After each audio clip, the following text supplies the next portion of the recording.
कौमी असम्बली में अमरीकी ऐवान नुमाइंदगान की पाकिस्तान से मुतालिक करारदाद के खिलाफ करारदाद मंजूर। करारदाद में कहा गया है कि पाकिस्तान अपने अंदरूनी मामलात में किसी किस्म की मुदाखलत कबूल नहीं करेगा। बैरिस्टर गौहर कहते हैं कि अमरीकी ऐवान नुमाइंदगान की करारदाद पाकिस्तान के अंदरूनी मामलात में मुदाखलत नहीं, हकीकत यह है कि हुकूमत इलेक्शन के मामलात की तहकीकात नहीं चाहती।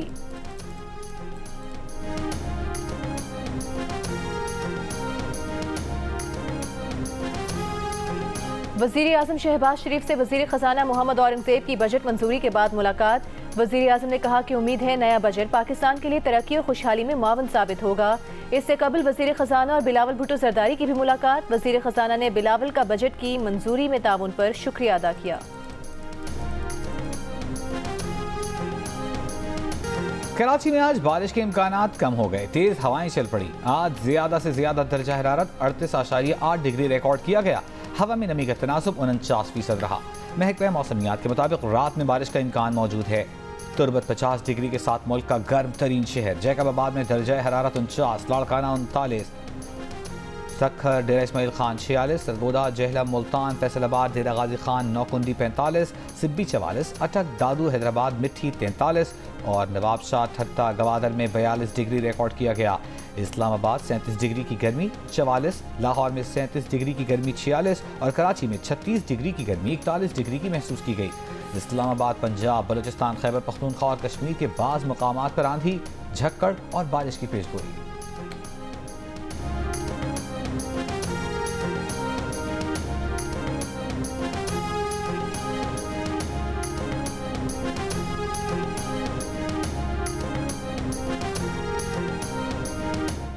पेशावर में बिजली लोड शेडिंग के खिलाफ पेस्को हेडक्वार्टर के सामने जमात इस्लामी का मुजाहरा। खैबर पख्तूनख्वा के मुख्तलिफ शहरों में भी लोड शेडिंग के खिलाफ अवाम का एहतजाज। मुजाहिरीन का लोड शेडिंग का दौरानिया कम करने का मुतालिबा। मुल्तान में जमात इस्लामी का बिजली के बिल्स में इजाफी टैक्स के खिलाफ मेपको ऑफिस के सामने एहतजाज। खानेवाल रोड पर ट्रैफिक की रवानी मुतासर। मुजाहिरीन का बिजली की कीमतों में इजाफा वापस लेने का मुतालिबा। बलोचिस्तान भर में जमींदार एक्शन कमेटी के तहत बिजली लोड शेडिंग के खिलाफ एहतजाज। वज़ीर आला बलोचिस्तान की लोड शेडिंग में कमी की यकीन दहानी पर एहतजाज खत्म, बंद सड़कें खुल गईं।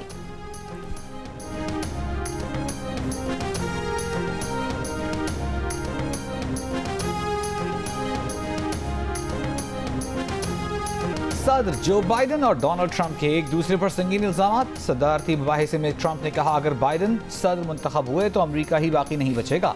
बाइडन पर चीन का उम्मीदवार होने और चीन से पैसा लेने का इल्जाम लगा दिया। सदर बाइडन बोले ट्रंप को वोट अमरीकी जमहूरियत के खिलाफ वोट होगा। उनके सामने इस वक्त वाहिद मुजरिम ट्रंप हैं जिसे अदालत से सजा हो चुकी। इमिग्रेशन पर भी तुंद-तेज जुमलों का तबादला। बाइडन का अपने दौर में इमिग्रेशन पर मौसर कानून साजी के जरिए तारिकीन वतन की तादाद में 40% कमी का दावा। ट्रंप ने कहा कि उनके दौर में अमरीकी सरहदें तारीख में सबसे ज्यादा महफूज थीं। बाइडन के दौर में सबसे ज्यादा जराइम पेशा अफराद और दहशतगर्द अमरीका में दाखिल हुए। मईशत, महंगाई, हमास, इसराइल जंग पर दोनों ने एक दूसरे को जिम्मेदार करार दिया। बाइडन का 2025 तक माहौलियाती आलूदगी निस्फ करने का दावा। ट्रंप ने कहा कि उनके दौर में बेहतरीन माहौलियाती आदाद शुमार थे।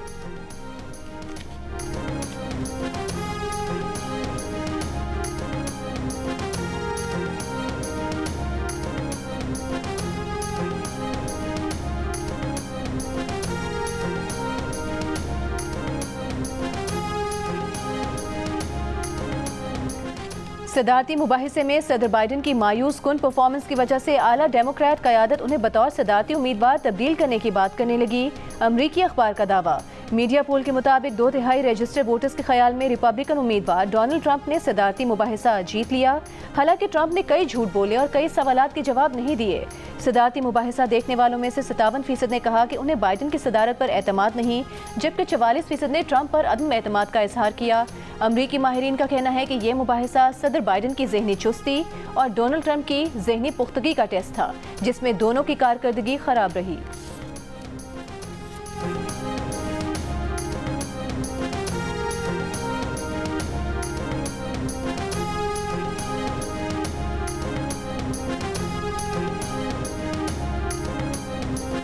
तर्जुमान दफ्तर खारजा ने अमरीकी कांग्रेस की करारदाद को अफसोसनाक करार दे दिया। कहा पाकिस्तान ने अमरीका को अपने तहफ़्फ़ुज़ात से आगाह कर दिया है। करारदाद से मुताल्लिक़ पाकिस्तान की तरफ से अमरीका को ब्रीफिंग भी दी गई थी।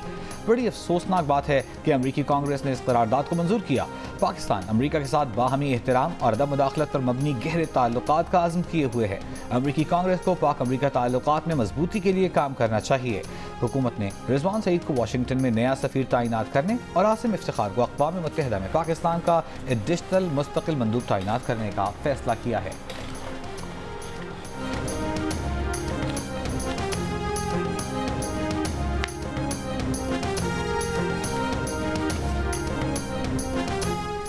कौमी असम्बली में अपोजिशन इत्तेहाद ने वज़ीर दिफा ख्वाजा आसिफ की जानिब से अफगानिस्तान के अंदर हमला करने के बयान की मुखालिफत कर दी। अपोजिशन जमातों का हंगामी इजलास, किसी और मुल्क के अंदर मुदाखलत न करने का मुतालिबा। उमर अयूब का कहना है कि ख्वाजा आसिफ ने बयान दिया अफगानिस्तान के अंदर हमला करेंगे, मजीद जंग और खराबी के हम मुतहम्मिल नहीं हो सकते। अफगानिस्तान के अंदर हमले का मतलब पूरे खिते को जंग में धकेलना है। असद कैसर का कहना है कि हमारी खारिजा पॉलिसी है कि ना कहीं मुदाखलत करेंगे ना करने देंगे। PTI के अफगानिस्तान से अच्छे ताल्लुकात इस्तेमाल किए जा सकते हैं। खैबर पख्तूनख्वा और फाटा की मईशत की बुनियाद अफगानिस्तान पर है।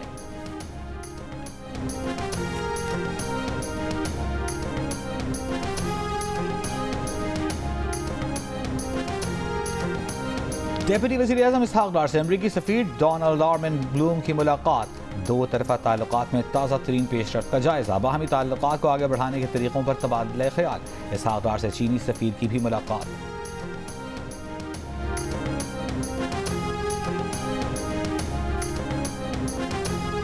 मालदीव्स के सदर पर काला जादू करने का इल्ज़ाम, 2 वुज़रा समेत 4 अफराद गिरफ्तार कर लिए गए। गिरफ्तार वुज़रा में वज़ीर माहौलियात शमनाज सलीम और उनके साबिक शोहर और सदर के करीबी वज़ीर आदम रमीज़ शामिल। दोनों वुज़रा ओहदों से भी मुअत्तल। पुलिस की तहकीकात जारी। काला जादू के इल्ज़ाम में गिरफ्तारी की तस्दीक या तरदीद से इनकार।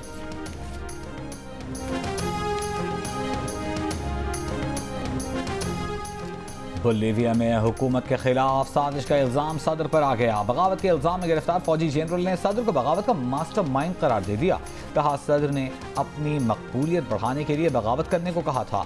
सदर ने अपनी ही हुकूमत के खिलाफ बगावत के इल्ज़ाम को झूठा करार दे दिया। कहा जनरल ने खुद ये बगावत की थी, वो उसे तस्लीम भी कर चुका। बोलीविया की हुकूमत ने बगावत के इल्ज़ाम में 17 अफराद को गिरफ्तार किया, जिनमें ज़्यादातर फौजी हैं। गुज़िश्ता रोज़ बोलीविया में फौजी बगावत की कोशिश अवाम ने नाकाम बना दी थी। फौज ने सदारती महल, मुतादिद सरकारी इमारतों, दारुल-हुकूमत में सेंट्रल स्क्वायर पर कब्जा किया था। सदर की अपील पर अवाम सड़कों पर निकल आए, फौज को वापस जाने पर मजबूर कर दिया।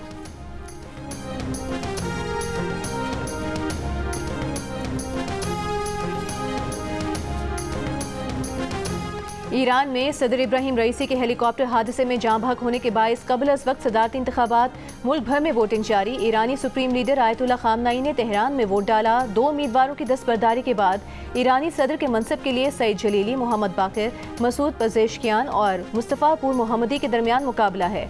हतमी नताइज का ऐलान 2 रोज़ में किया जाएगा।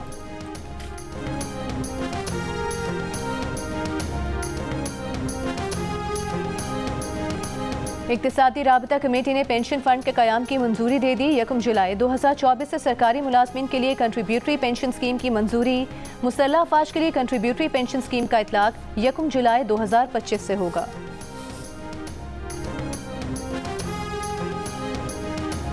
मुस्लिम लीग नून के रहनुमा जावेद लतीफ़ का कहना है कि जब नवाज शरीफ जेल में थे तो अमरीका को इंसानी हुकूक याद नहीं आए थे। आज पाकिस्तान टेक ऑफ कर रहा है तो अमरीका को इंसानी हुकूक याद आ रहे हैं। बानी PTI अपनी मकबूलियत खो चुके। 2014 धरने का मकसद चीन से आई सरमायाकारी को रोकना था। 2014 के किरदार उस वक्त से आज तक एक साथ हैं।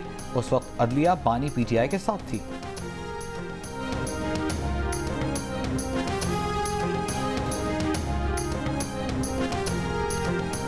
खैबर पख्तूनख्वा में कोई भी नया ऑपरेशन अगर होगा तो खैबर पख्तूनख्वा हुकूमत की इजाज़त से होगा।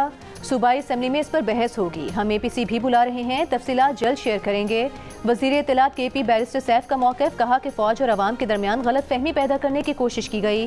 दहशत गर्दी के खिलाफ हमारी कमिटमेंट बहुत मजबूत है।